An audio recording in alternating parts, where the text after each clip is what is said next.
আজকে তারাই আবার না ভোটের পক্ষে কথা বলে। তারা কি বলতেছে? না ভোটের পক্ষে কথা বলতেছেন। না ভোট মানে যদি নাতে ভোট দেন ভারত বিজয় হবে, এই দেশটা আবার ভারতের কত রাজ্যে পরিণত হবে, ভারত আবার এই বাংলাদেশে দাদাগিরি করবে। আপনারা কি চান আমাদের দেশে ভারত দাদাগিরি করুক? যদি না চান, সমস্যার জবাব দিতে হবে। আমরা হার পক্ষে ভোট দেব, এবং হার পক্ষে যারা আজকে নির্বাচন করতেছে, হার পক্ষে যারা ভোট চাচ্ছে, আমরা তাদেরকে নির্বাচিত করবো ইনশাআল্লাহ। এই নার পক্ষে যারা ভোট চায় তারা আবার স্বৈরাচার হতে চায়, আবার দেশের টাকা লুট করতে চায়, আবার বাবার সামনে মেয়েকে ধর্ষণ করতে চায়, মায়ের সামনে মেয়েকে ধর্ষণ করতে চায়, স্বামীকে বেঁধে রেখে স্ত্রীকে ধর্ষণ করতে চায়। আমরা তাদেরকে আর এই সুযোগ দেব না ইনশাআল্লাহ।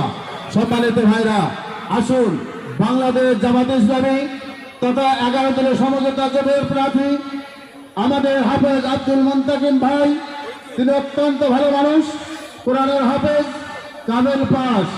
শুধু তাই নয়, রাজশাহী ইউনিভার্সিটি থেকে অনার্স মাস্টার্স করেছে। এইরকম একজন ভালো মানুষ আমরা কোনোদিনও প্রার্থী হিসেবে পাই নাই। পেয়েছিলেন কি? পাই নাই। সম্মানিত ভাইরা, কাজেই আমরা সরাসরি ভুল করবো না। আমরা ভুলুক করবে আমাদের ভোটগুলো কোনো স্বৈরাচারকে দেব না, কোন ফ্যাসিস্টের দোষরকে আমরা ভোট দেব না। তারা মানুষের বিপক্ষে দাঁড়ে আজকে আবার মানুষকে টাকার লোভ দেখাচ্ছে, টাকা দিয়ে ভোট কিনবে। তারা চ্যালেঞ্জ করতেছে যে আমরা এখানে বিজয় নেব। কিন্তু আমি আশা করি এদেশের মানুষ, এই সত্তর কৃষকের মানুষ তাদেরকে লাল কার্ড দেখাবে, তাদের টাকায় লাঠি মারবে, তাদের টাকায় থুতু দেবে ইনশাআল্লাহ। আমরা আমাদের ইমান বিক্রি করব না। কথা ঠিক কিনা?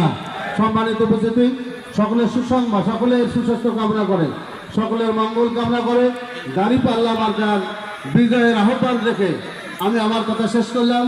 আমার জন্য দোয়া করবেন। বাংলাদেশ